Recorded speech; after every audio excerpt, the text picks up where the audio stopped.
Naku, may sinasabi yung isang, abab.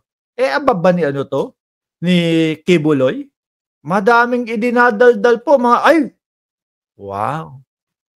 Sabi ni Takeru, favorite ni Kibuloy ang Palmolive. Bakit parang buhaghag naman masyado yung buhok ni ate? Parang ang tigas-tigas at mukhang hindi naman naka-Palmolive. Anyway mga bossing, pakinggan muna natin ito, 'no, bago tayo dumiretso doon sa ating main topic. O ano po ba? Rereklamo, yung abab ni Kibuloy, Oh. Nakalimot siya doon sa pagiging yung pangako, yung misyon ng for nation building ng SMNI. Wow! Ano daw? May pangako ang SMNI ng nation building? Di ba kasama ang SMNI palagi sa ano? Sa pambabalahura sa presidente, tapos sasabihin mo, ate, nation building ang inyong pangako? Ulitin ko ha, baka nagkamali lang ako. Biglang nakalimot siya doon sa pagiging yung pangako, yung misyon ng for nation building ng SMNI. Malinaw na malinaw. Binigyan siya ng pagkakataon. Oh!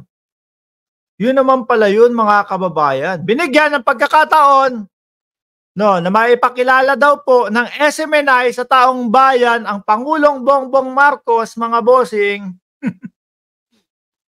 Tapos daw, ipapahuli si Kibuloy. Ganun po ba dapat yun? Ganun po kaya dapat yun mga kababayan? Kumbaga, ang ipinupunto ni ate dito, wala kang utang na loob, Bongbong Marcos. Kinover ka ng SMNI, ipinakilala ka ng SMNI. Ano daw, pinakilala? O kilala na talaga natin? No? Pinakilala ka ng SMNI sa taong bayan. Pero ngayon, ito ang ginagawa mo, hinahayaan mo na si Kibuloy maging wanted. Hinahayaan mo na si Kibuloy ay maging, ano yun? Yung ayaw nilang word, mga kababayan. Ayaw nilang masasabi na si Kibuloy daw po pugante. Dahil nga sabi ng mga lawyer, hindi naman pugante ang aming kliyente. Siya ay unavailable lang, parang cellphone, not available. O parang kumbaga cannot be reached lang si Kibuloy, mga bossing. Wala akong nakita, wala akong narinig, no? Sa mautog nila kasama ang SMNI na may nation building silang mga plano. Puro pagpapabagsak po sa gobyerno, mga kababayan. Yun po yung naririnig at lagi kong nakikita sa kanila. No? Sabi ni sabi ni Wilfredo Alvarez, ang gusto ng mga Pastor Kibuloy, para hindi kayo nahihirapan, yung Pastor Apollo Kibuloy, si Kibuloy na yan, kahit wanted, gagalawin, ang lagay nyo na lang, OTAP Boys. OTAP Boys, OTAP Vlogger, OTAP Supporters. Mga kababayan, mas mabilis pong banggitin at mas mabilis po na maalala. Mga OTAP Supporters, shout out sa inyo dyan. Diba?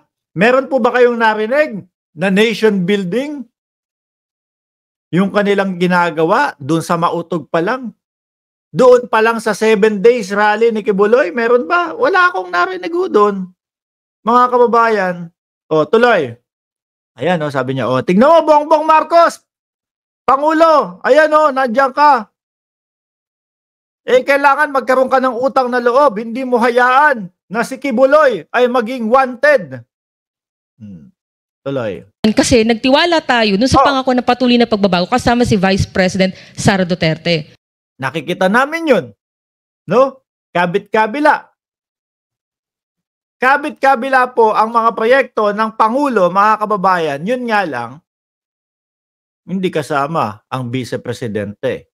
Kasi ang Vice Presidente mukhang may sariling lakad. Ang Vice Presidente ay nandoon sa mautog ninyo. Pero ang Presidente, tuloy-tuloy lang. Kahit na may pagkaisip bata ang ating Vice Presidente. No comment na lang ako dyan.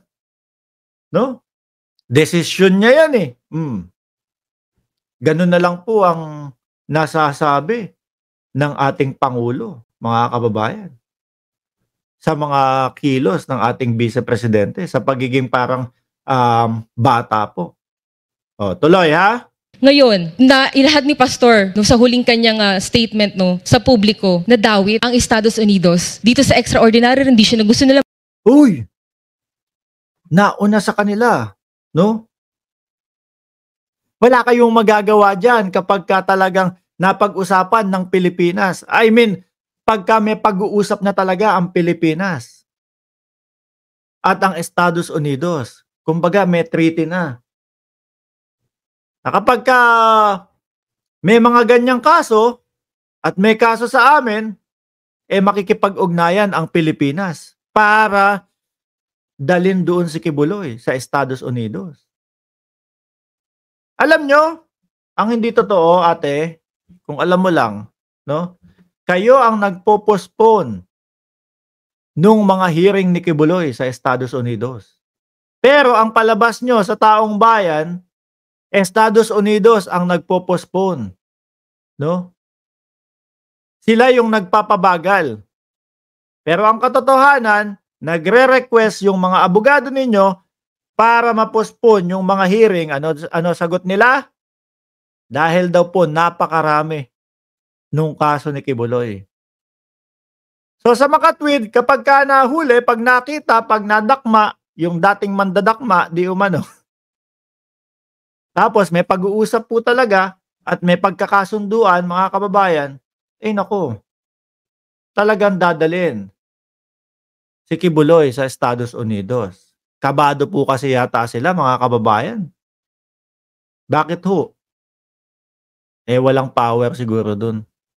Pantay-pantay ho talaga siguro, mga kababayan. Hindi gagana ang pera sa Estados Unidos.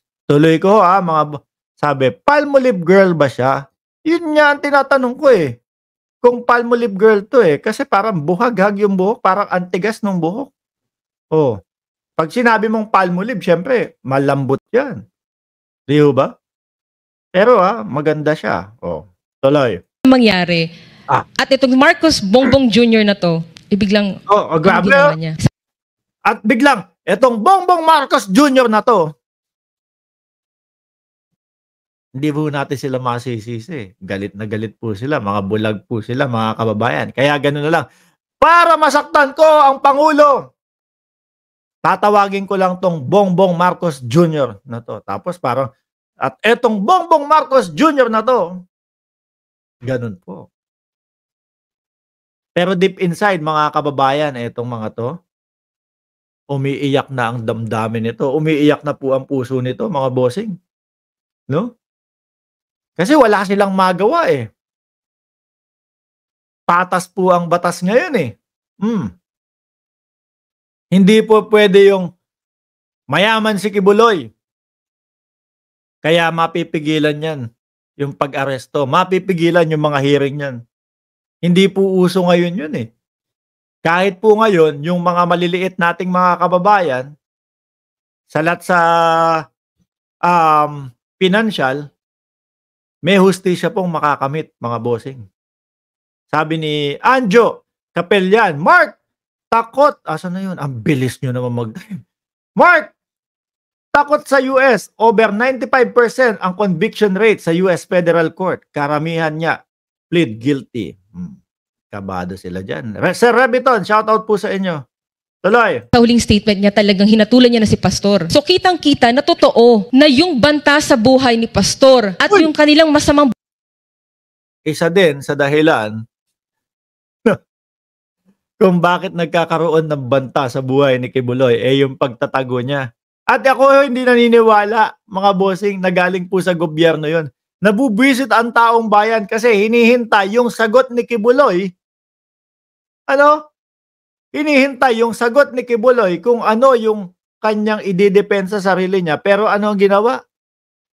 Tumakas. Uy, wag. Gagalit yung mga OTAP vloggers. Magagalit yung mga supporter ng OTAP. Wag daw po nating tinatawag na ano sila, wag daw nating tinatawag si Kibuloy na pugante at tumakas. Wanted na lang. Ha? Wanted na lang, oh. Madam, tuloy mo. balak sa Kingdom of Jesus Christ. Babalik-balikan natin in June 10, 2024, Day of Infamy. Kanina nailahad ni Hello? Dr. Lorraine Badoy. Yung mga Uy, yung June 10, yun po yata mga kababayan yung pagpunta ng mga kapulisan natin para kunin si Kibuloy. Wala naman kami nakitang ano doon. Pangharas ng kapulisan. Kayo nga, yung mga kasama mo.